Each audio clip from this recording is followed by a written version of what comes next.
Krishna. We are in chapter 6, verse 2 of Bhagavad Gita. Yam sanyasamite prahuhu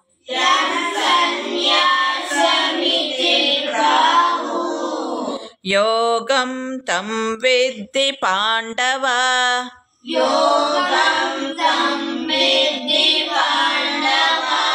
nahya sanyasta sankalpaha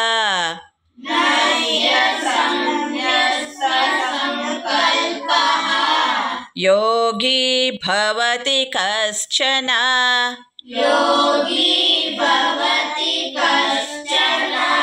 We'll repeat. Yam sanyasamite prahuhu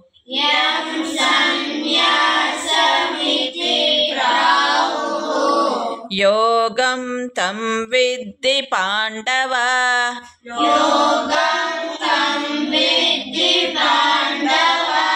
nahya sanyasta sankalpaha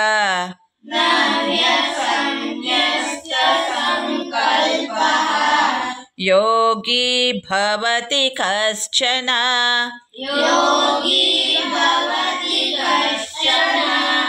Hare Krishna, I am Sunita Sunel with you in 2-minute Mahabharata stories. Let us see this Dhyana Yoga.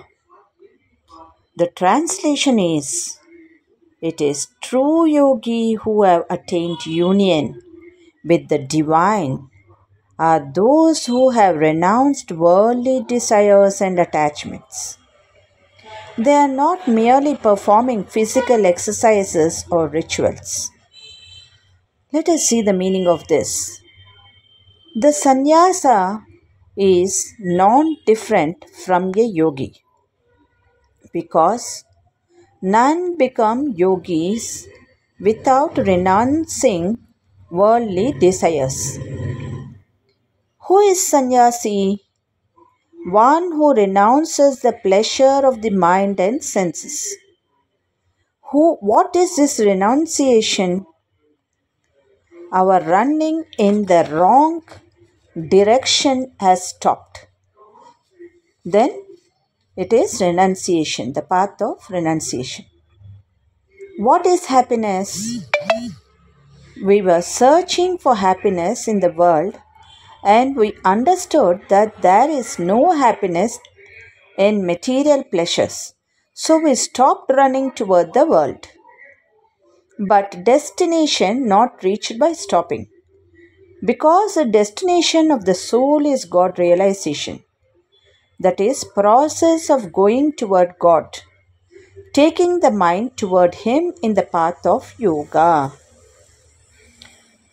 As explained in chapter 5 verse 4 previously, kindly remember about Palgo Vairagya, that is worldly objects which is seen as objects of Maya. They are not towards spiritual progress. And we have also seen Yukta Vairagya, where everything is seen belonging to God. In this, money is a form of energy of God. Not wasting or throwing it away, but utilizing for service of God. The moral is, real sannyasi is a yogi, uniting the mind with God in loving service. Also, one cannot be a yogi without giving up material desires. Thank you. Good day to all of you. ಹರೇ ಶ್ರೀಕೃಷ್ಣ. ಶ್ರೀಮದ್ ಭಗವದ್ಗೀತೆ ಅಧ್ಯಾಯ 6 ಶ್ಲೋಕ 2. M ಸನ್ಯಾಸಮಿತೆ ಪ್ರಾಹು ಯೋಗಂ ತಂ ವಿದ್ಧಿ ಪಾಂಡವ ನ ಹ್ಯಸನ್ಯಸ್ತ ಸಂಕಲ್ಪೋ ಯೋಗಿ ಭವತಿ ಕಶ್ಚನ. ಈ ಶ್ಲೋಕದ ಭಾವಾರ್ಥ: ನಿಜವಾದ ಸನ್ಯಾಸ ಯೋಗ ಅಥವಾ ಭಕ್ತಿ ಎಂದರೆ ಮನುಷ್ಯನು ಜೀವಿಯಾಗಿ ತನ್ನ ಸಹಜ ಸ್ವರೂಪವನ್ನು ತಿಳಿದುಕೊಂಡು ಅದಕ್ಕನುಗುಣವಾಗಿ ಕೆಲಸ ಮಾಡುವುದು ಎಂದರ್ಥ. ಜೀವಿಗೆ ಪ್ರತ್ಯೇಕ ಸ್ವತಂತ್ರ ವ್ಯಕ್ತಿತ್ವವಿಲ್ಲ. ಅವನು ಪರಮ ಪ್ರಭುವಿನ ತಟಸ್ಥ ಶಕ್ತಿ. ಐಹಿಕ ಶಕ್ತಿಯ ಬಲೆಗೆ ಸಿಲುಕಿದಾಗ ಅವನು ಬದ್ಧನಾಗುತ್ತಾನೆ. ಆಧ್ಯಾತ್ಮಿಕ ಚೈತನ್ಯದ ಅರಿವು ಇದ್ದಾಗ ಅವನು ತನ್ನ ನಿಜವಾದ ಮತ್ತು ಸಹಜವಾದ ಬದುಕಿನ ಸ್ಥಿತಿಯಲ್ಲಿರುತ್ತಾನೆ. ಆದುದರಿಂದ ಮನುಷ್ಯನಿಗೆ ಸಂಪೂರ್ಣ ಜ್ಞಾನವಿದ್ದಾಗ ಎಲ್ಲ ಐಹಿಕ ಇಂದ್ರಿಯ ತೃಪ್ತಿಯು ನಿಂತು ಹೋಗುತ್ತದೆ. ಆತನು ಎಲ್ಲ ಇಂದ್ರಿಯ ತೃಪ್ತಿಯ ಕಾರ್ಯಗಳನ್ನು ತ್ಯಜಿಸುತ್ತಾನೆ. ಇಂದ್ರಿಯಗಳನ್ನು ಐಹಿಕ ಮೋಹದಿಂದ ತಡೆಯುವ ಎಲ್ಲ ಯೋಗಿಗಳು ಇದನ್ನು ಅನುಷ್ಠಾನ ಮಾಡುತ್ತಾರೆ. ಮನುಷ್ಯನಿಗೆ ಕೃಷ್ಣರಹಿತವಾದುದರಲ್ಲಿ ತನ್ನ ಇಂದ್ರಿಯಗಳನ್ನು ತೊಡಗಿಸುವ ಅವಕಾಶವೇ ಇರುವುದಿಲ್ಲ. ಆದುದರಿಂದ ಮನುಷ್ಯನು ಏಕಕಾಲದಲ್ಲಿ ಸನ್ಯಾಸಿ ಮತ್ತು ಯೋಗಿ.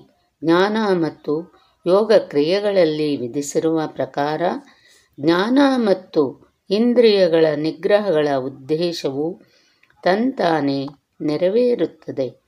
ಮನುಷ್ಯನು ಸ್ವಾರ್ಥದ ಕ್ರಿಯೆಗಳನ್ನು ಬಿಟ್ಟು ಬಿಡಲು ಶಕ್ತನಾಗದಿದ್ದರೆ ಜ್ಞಾನ ಮತ್ತು ಯೋಗಗಳು ನಿರರ್ಥಕ.